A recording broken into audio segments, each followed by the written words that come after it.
Okay, tonight's Chumash is Yom Revi, Parshas Vayeishev, Chav Gimel Kislev, and we're starting a brand new Perek Lamed Ches. The pasuk says, "Vayehi ba'esahi." It was at that time.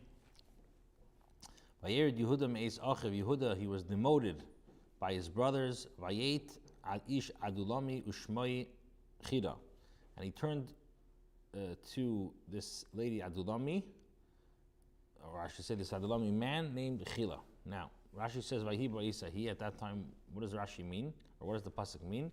Rashi says, Lama nismecha parsha zu lekan v'hifsik b'parsha Vayeishev. Why was this section placed here and interrupts the whole section dealing with Yosef? This teaches us that the brothers demoted Yehuda when they saw the stress that Yaakov was going through. Amru, they said, Ata amarta l'mochra, you told us to sell him. If you would have said that we should return Yosef, we would have listened to you. Vayet, he turned away, me'es achiv, from his brothers, Adish Adulami, nishtatev imay, which means he entered into a partnership with this man, Ish Adulami. His name was Chira. Vayashem Yehuda bas Ish Knani Yishmei Shua, and Yehuda saw the daughter. Over here, Knani doesn't mean a woman from Canaan, because we know the Ovis did not marry, or many Chitas, the Ovis did not marry people from the Ovis and the Shvatim did not marry Canani women. So over here, Knani says, like Rashi says, a merchant. So he saw over there, bas Ish Knani Yishmei Shua, this daughter of a merchant named Shua, and he took her and he came to her. Rashi says, Knani is a tagra, or is a merchant. Atar v'teled ben, they had a child, v'yikra shmei Er, and he called this child Er. Atar v'teled ben, they had another child, v'yikra shmei Einan, had another child by the name of Einan. V'tesav v'teled ben, v'yikra shmei Shela, they had a third son by the name of Shela. V'haya b'chziv v'lidita Isai, and Yehuda was in chziv when he gave birth to him. Rashi says, what's chziv? Shem Amokim is a place. V'imrani al shem shepaskim l'edis nikra chziv. I say that it was called Keziv because she stopped giving birth. Like it says, you are to me as a failing spring, whose water does not fail. Otherwise, why does the Torah tell us this?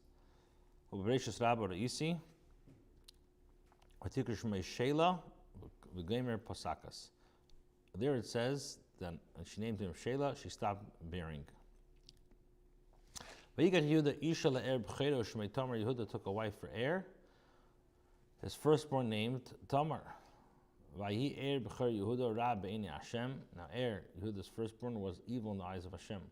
Hashem killed him. So Rashi, his evil was like Einan.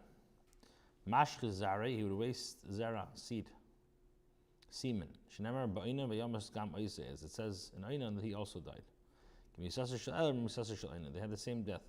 Why was he made Zara levatala? So that Tamar should not become pregnant and her beauty will be taken away or diminished. So Yehuda tells Einan, come to your brother's wife, and v'yabim Isa, and do yibum. Why? V'hakim zed alachecha, and you should raise a name for your brother, which is the famous mitzvah of yibum. So Rashi, v'hakim zera haben yikar al shem ames, the son will be called by the name of the deceased. V'yeda Einan ki lo yeh zara. Now Einan knew that there would not be this child. V'hayim ba'al ishes achi v'shichas arza.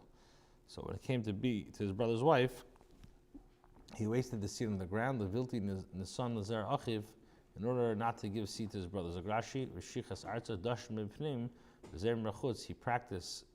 He would thresh inside, but make sure that the zera did not stay there. And it was very evil in the eyes of Hashem, and he put him to death as well. So Yehuda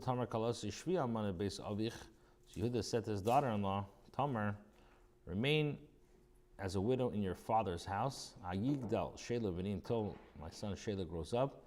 Because he said, maybe he's going to die like his brothers. Atelech Tamar, Vatesha Beisavia. So where did she go? She went back to her father's house. Rashi says, Ki Omar, he was like dismissive of her with straw, with a lame excuse. Because he never wanted that his son should marry her.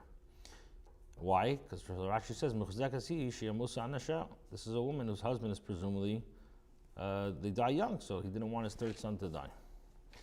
Many days passed. Shua's daughter, Yehuda's wife, now died. Yehuda, and Yehuda was consoled. And he went up to watch over his sheep.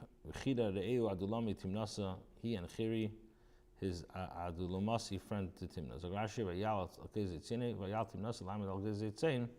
He went up to Timnah to stand over to the shepherds. And I was told to Tamar saying, behold, your father-in-law is going up to Timnah to share his sheep. Shimshon, it says that he went down. So is Timnah up or down? It was situated by a slope. So if it's on a slope, they would go up from here and go down from there. So she took off her widow's garb. He covered her head with a veil and covered her face. And she sat down at the crossroads that were on the way to Timnah. For she saw that Shelah had grown up. But as her, she was not given to him for a wife. So she covered her face so that he would not recognize her. Rashi says, "Bepsichas." That's fine. I have battery a little bit now. Oh wait, thank you. Bepsichas einayin. This is the opening of the eyes. Bepashas drachim shal derech Timnasa at the crossroad at the road of Timnah. The Medrash says it was at the entrance of Avram Avinu. All eyes looked forward to see. That's where she stood or sat. Therefore, she made herself available to Yehuda. She longed to bear sons from him. Yehuda and Yehuda saw and thought that she was a Zaina because she covered her face. Because she was sitting at the crossroads. She covered her face, and she cannot see her and recognize her. Medrash says, because when she was in her father-in-law's house, she was very, very tznius. That's why he did not suspect her that she was a Zaina. So he turned aside towards towards the road. And he said, get ready now, I will come to you. For he did not know that she was his daughter-in-law. And she said, what will you give me? That you should come to me. So from the road he was following, he turned aside to the road where she was. Blush and las is like turn aside. Prepare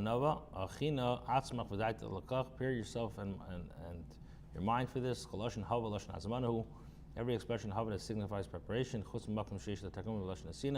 except where it can be translated as an expression of giving. And even those instances, meaning preparation, are close to expression of giving. And he said, I will send a kid from the herd. And she said, only if you give me a pledge until you send Zagashi Aravan Mashkin. And he said, what is the pledge that I should give you? And she said, your signet and your cloak, and the staff that is in your hand. So she gave them to her, and he came to her, and she conceived. So Rashi which means this is first of all your ring that you seal, and on your cloak which you cover yourself. She conceived to him. Strong ones, tzaddikim, righteous people like Yehuda. She arose and she went. And she took off her veil. And she donned her widow's garb. Yehuda sent the kid by the hand of the Gedi in the hands of Adulami to take the pledge from the woman's hand, but he did not find her. So he asked the people of the place, where's this Zaina who was at the crossroads on the way? They said there was no Zaina there. Prepared and ready for Znos. So he returned to Yehuda and he said, I didn't find her. And the people said, there's no such a Zaina here. So Yehuda said, let her take them for herself, lest we become like a laughing stock. I sent this kid, but you did not find her. Let her keep what she has. Laughing stock. If you seek her further, the matter will become known and will be a disgrace. For what am I required to do to keep my word? Behold, I send this kid. Since Yehuda deceived his father with this Gedi, whose blood is immersed in Yeshu's coat, with the Gedi, so too Rimo Gamhu B'Gdiizim, he was deceived with a Gedi. When it came around nearly 3 months, Yehuda Leimar was told to Yehuda, saying, Zonsa Tamar Kalasecha. Your daughter-in-law Tamar was Mezana. And she became pregnant. So Yehuda said, bring her out and let her be burned. The greater part of the first, the greater part of the third, and the complete middle one. This is like upon tripling of the months. The tripling of the months. This is a Shem Dover Muberes Kama Isha Hara, pregnant like a pregnant woman, Kamay Bora Kachama, clear as the sun. Mati serve and let her be burnt. Omar Ephraim Mishkam Mishum Meir says Bita Shel Shem Haisa. She was the daughter of Shem. Shukain, who was a priest, who was a Kain, the Fika Danu B'Sreifa, therefore Yehuda says she has to be burnt. Now he says, as she was being taken out, Visholcha El Chamel Lemar. She sent her father-in-law saying, Isha She'ela Loi Anechi Hara. From the man to whom I belong, I am pregnant. And she said, please recognize whose ring, cloak, and staff are these? Rashi Himut says they started to be burnt. And she was sent, and she sent her father-in-law. The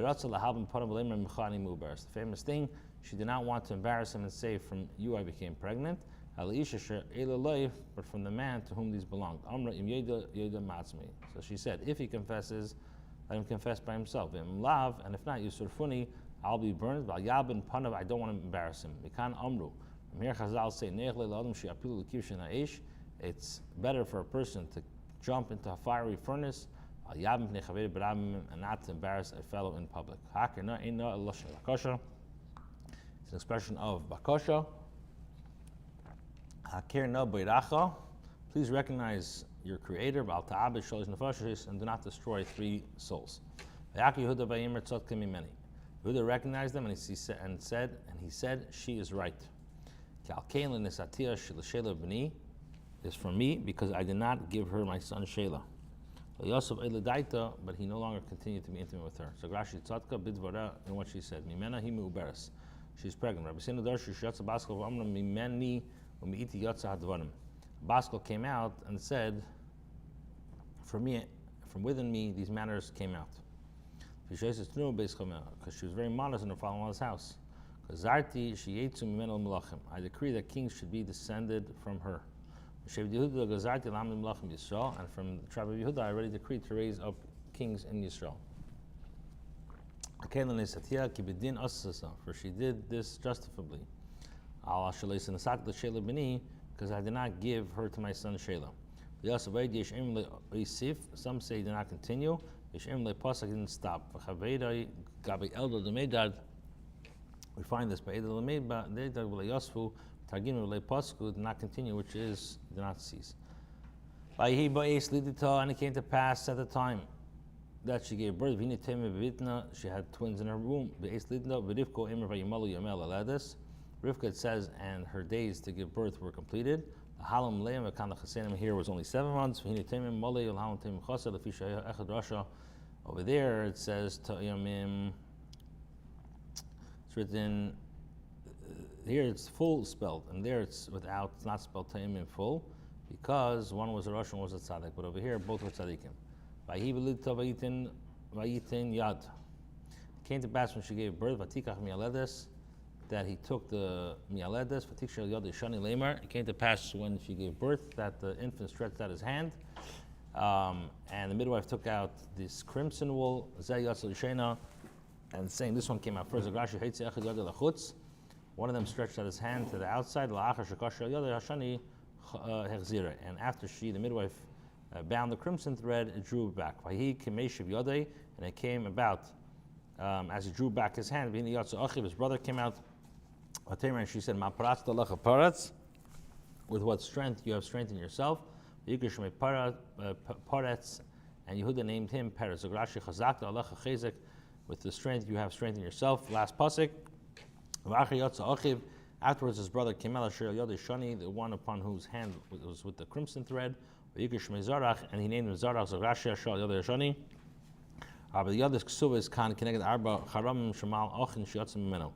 Four hands are written here corresponding to the 4 devoted things of which Achan, who was descendant of Zerah, committed.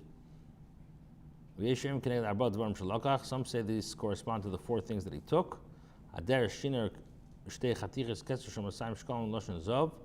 This is the garment, the 2 pieces of silver weighing 200 shekels, and the wedge of gold, because of the shining appearance of the crimson.